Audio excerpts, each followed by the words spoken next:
back to another video on Nevaeh's Voice. And also, happy Pride Month. Happy Pride Month, baby. Happy Pride Month. Happy Pride Month to all you gay motherfuckers out there. Hey. Okay, that has absolutely nothing to do with this video, but for real, happy Pride Month to everybody. Go out there, celebrate, turn up, show them what the LGBTQ plus is really all about, okay?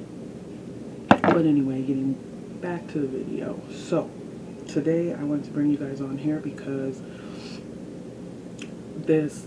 throughout this video and a few more, I will be telling Vaha's unfortunate story of how she passed away.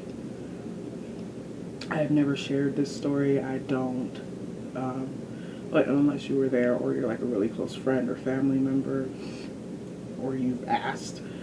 I've told, but I don't really share the story a lot with people because it's a Debbie Downer. I mean, it really is. So how I'm gonna do this is, on my private or whatever Facebook page, I am a Facebook junkie, so I repost a lot of stuff, I post a lot of stuff, and I know through this next month I will be having a lot of posts about Vaha's condition, what's going on, so like, you know, the reminders that pop up or whatever. So that's what I'm going to be sharing with you guys. So what's today's date? It's June 3rd, so June 2nd 2018 is when it all started. But I have posted this post, and again I'll pop it up somewhere on the screen. But it says, please keep our daughter Nevaeh in your prayers. She had about an hour-long seizure today and is in the hospital. So what led to her seizure was me and my mom, my dad, and my wife and we went to her doctor's office. She had got a new doctor, so he wanted to meet with us to discuss her medication. So we discussed her medications. We all basically came to agreement that he would start to wean her off slowly, because there was a few medications that she's never been like without since she got shook. Vaha took about 4 to 3 seizure medications, and ever since she had her first seizure, she's never been without them.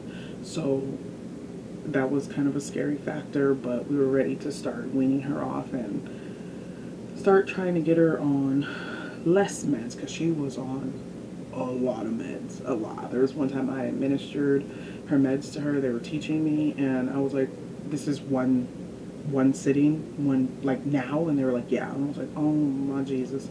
So she had a lot of meds, and so that's why I agreed with the doctor to like start weaning her off, because it was a lot. She was getting older. We're gonna have to see what she could be without or come down with, or she had to stay the same. Like, it was bound to happen. So we all came to agreement that she would do that, or that he would do that. Everything was okay until that day, when that hour-long seizure hit. Once I got to the hospital, I noticed like she had like hecka like little circles in her leg. I'll try to find that picture too, so I'm sure I have it and I'll pop it up. But she had all those little holes in her leg, and that was from them administering the seizure medication like real quick so she could calm down. So after that, I believe she was in the hospital like 3 or 4 days. They just wanted to evaluate her, make sure she was, you know, okay, and she was. After that, she went back to the facility that she was living in out here, and she was doing okay. She was okay. They just were monitoring her closely because they didn't know if she was gonna snap back into another seizure, so they were just keeping a close eye on her for the time being. But when Vaha was in the hospital, they did a lot of tests on her. It just seemed like the test took forever to count. It seemed like the test took forever to come back because I mean, granted, my daughter was on a crap ton of medications, like I said, so when they have to do a test, it's going to take forever. Like, it just is. Their tests always take forever, I feel like, for her results to come back in the hospital. It really could just be like my mother thing, like, oh my god, like, it's probably like 5 minutes, but in my head it feels like 5 hours. I don't know, but to me, it just seems like it takes forever. So that's the story of what happened on that day.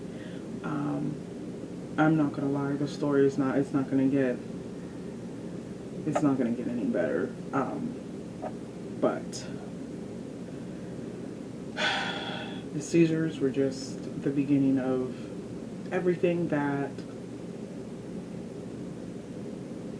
I guess you can say I've always prepared for, but didn't really think was going to happen. It's kind of hard to explain, but I was prepared, but I wasn't prepared. So, but that's that. So make sure you guys tune in for my next video. Thank you guys for listening to this video and tuning in. Make sure you guys share my videos. I do not mind if you share my videos at all. So I mean, someone might see it who likes it, you know, who sees that they may need that extra encouragement. So make sure you share, okay? If you guys have any questions, drop them down in the comment box. Other than that, just be out on the look for my next video, and remember to always be mindful, be open-minded, be grateful, and tell your loved ones you love them, and make sure you like and subscribe. I'll see you guys next video. Bye.